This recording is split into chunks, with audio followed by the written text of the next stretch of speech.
let's talk about feminisation versus sissification. If you don't know me, I'm Lara Skye, I'm an online dominatrix, and I work with a lot of subs who want to be feminised or who want to explore their more girly side of them. And it's something that a lot of men find quite hard to do. They can kind of be quite shy. If you want to check out my girly routine videos, I have them. And I think, honestly, for me, it's about people just being happy, exploring who they want to be. You don't have to be a girl 24/7. Some people might just want to do it, for an hour. Some people might just want to wear nail polish. And it's just giving you that boost to say, okay, go on, wear your makeup, have your hair done, get your heels, wear your dress. Because at the end of the day, so many people are against feminisation for absolutely no reason.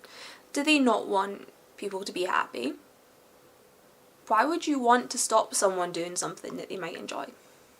For me, that's one of the main things. So I feel like being in this space and being able to give you that extra push, it doesn't mean that you're trans, although a lot of people who do start off their feminisation do it for a sort of like gender dysphoria, or they don't feel quite right in themselves, or they want to create a secondary character which can then lead them to sort of changing their gender overall. But for most people who I work with, it is just that they like to be more girly, that they like having a more feminine side of themselves, that they just feel better. They're still a man, but they have their makeup on, or they have their nails done, or they've always wanted to wear dresses, and they've always wanted to wear like really nice panties every day, and they just want to feel good. Like, it's kind of almost a fight against this toxic masculinity that we've been seeing over the past few years, which has seen like the super alpha men who you're not allowed to have emotion, you're not allowed to wear any colour, you have to fight, you have to be rude, you have to be horrible. And it's about really giving people that chance to say, that's not what I want. So feminisation to me is obviously being more feminine, so it's taking on more feminine traits. It's maybe if you want to talk in a higher pitched voice, if you want to look after your skin, because I find it like there's almost a fight against men looking after their skin. I know that's changing now, but I think it's always been seen as like women have big like skincare routines and they have so many products for their hair. But why can't men have that as well? Like, why can't men have, more brightly coloured or patterned clothes? There's no reason that you should have to wear like grey and blue and black every day. So kind of giving you that chance to look at things that you might want to wear or things that you might want to try. And it really opens you up to like a different side of yourself, because it's becoming comfortable with who you want to be and who you want to present yourself to the world. Whereas sissification is also a kind of feminisation, but it is a fetish. So feminisation in itself, or being girly, is sort of your personality, whereas sissification is more about being kind of slutty and hyper feminine. Now, I do think I've made a video about this before, but I couldn't remember, so I thought we would do it again. And or one of the things that I found recently is that I haven't really been getting as many sissies, probably because the kind of content I've been making has been more aimed towards feminisation. So in the next part of this video, I do touch on a group of sissies who are very much disliked by doms, and I think do a lot of damage to the feminisation sissification scene. So obviously I know that it's not every single person who's like this, but we do tend to have kind of groups of men who want to almost be misogynistic, to degrade women, and think that they're doing us a favour by dressing as a woman to be laughed at.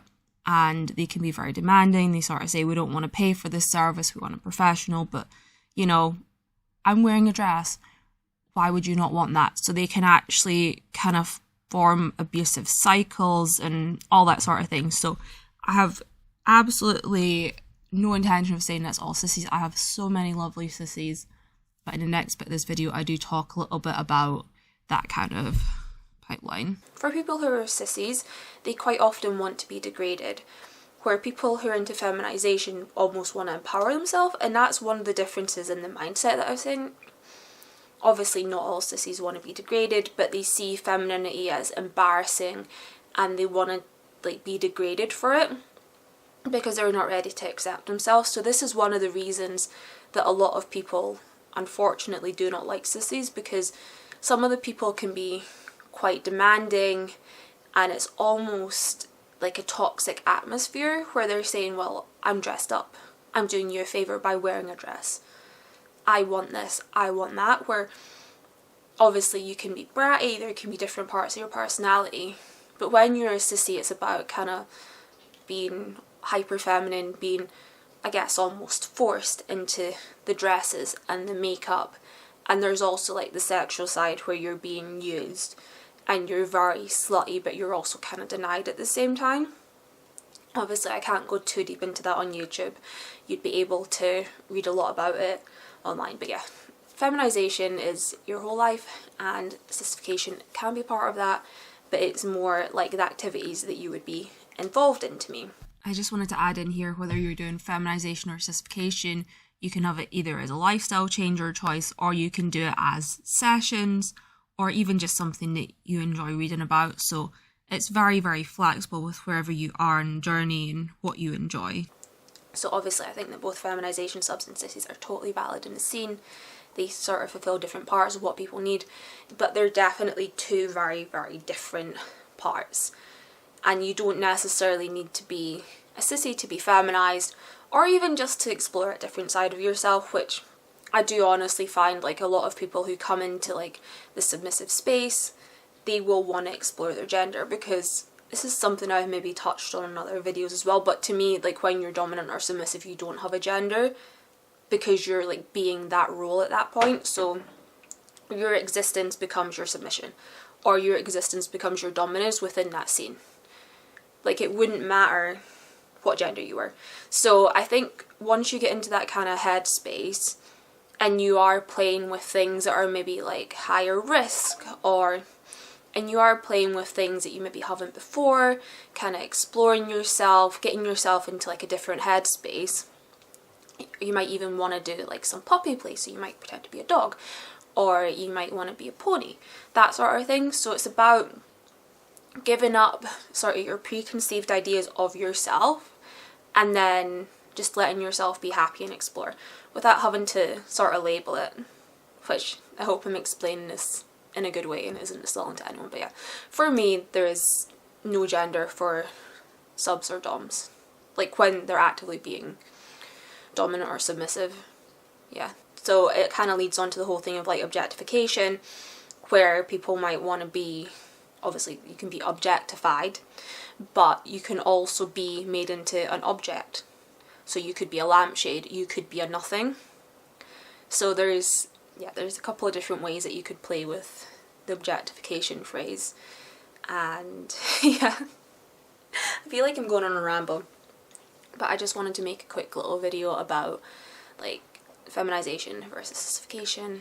And yeah, I hope that anyone who's interested in exploring manages to find their way to where they need to be, because let's be honest, we just want you to be happy, and all the people who don't are trolls, gremlins.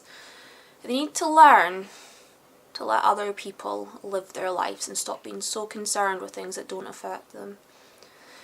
Let's be honest, because you know, the swerfs and the turfs, the rad femmes, toxic men, they don't seem very happy.